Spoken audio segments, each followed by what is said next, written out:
गया था इस त्रिकेसर का संपूर्ण भाग है इसे क्या चीज यहाँ पे परागकण है, ये वर्तिकाग्र नरयुग्मक यहाँ पे जा रहा है। देखो यहाँ पे नरयुग्मक इससे होते हुए पराग नली से होते हुए नरयुग्मक कहाँ तक पहुंचेगा, यहाँ से होते हुए और ये अंडाशय में निर्मित मादा युग्मक के पास पहुंचे। ठीक है, यहाँ पे इसके बाद ये तुम लोगों को अच्छे से समझ में आ गया। उसके बाद यहाँ पे बताया गया कि जनन की प्रक्रिया क्या होती है। क्या चीज? जनन की प्रक्रिया की मतलब कि जनन में सबसे पहले कौन सा कार्य होता है।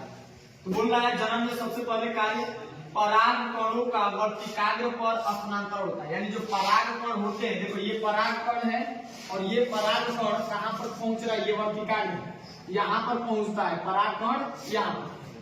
ठीक है, तो पराग कणों का वर्तिकाग्र पर स्थानांतरण, जैसे ही स्थानांतरण होगा तो वहां पे जब पहुंचेगा तो कौन सी क्रिया होगी? परागण की क्रिया। कौन सी क्रिया होगी? परागण की क्रिया।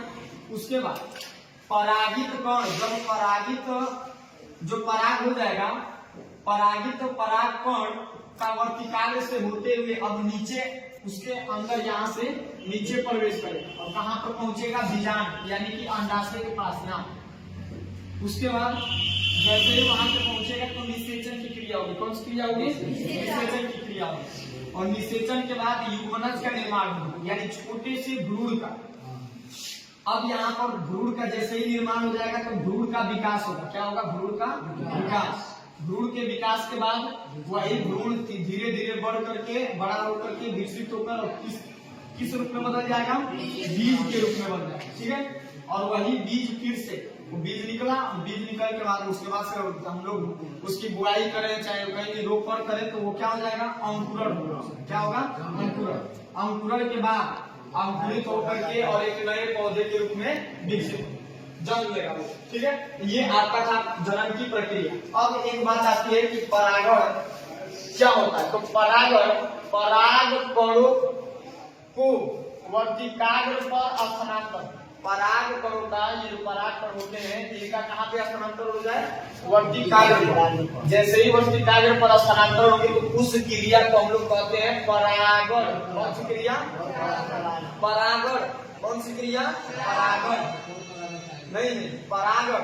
और वो क्रिया जब परागण होगी एक ही फूल में स्त्री भाग भी उपस्थित रहे और पुरुष भाग भी उपस्थित रहे, यानी कि पुरुष का परागण जब उसी फूल में के स्त्री के वर्तिकाग्र पर जब पहुंचेगा तो हम लोग इसको कहेंगे क्या चीज? स्वपरागण। तो समझ में आ गया कि एक ही फूल में रहेगा नर भाग और मादा भाग, इसी नर में से यहाँ पे पहुंच जाएगा और परागण हो जाएगा, तो इसको हम लोग कहते हैं स्वपरागण। अब पर परागण आता है तो पर परागण में क्या होगा? दो फूल रहेंगे। कितने? दो फूल।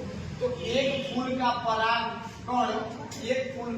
परागकण दूसरे फूल के वर्तिकाग्र पर जब पहुंचेगा और यहाँ पर जब परागण की क्रिया होगी तो हम लोग इसको कहते हैं पर परागण। यानी कि यहाँ पे दो फूल रहेंगे और इसमें स्वपरागण में एक फूल और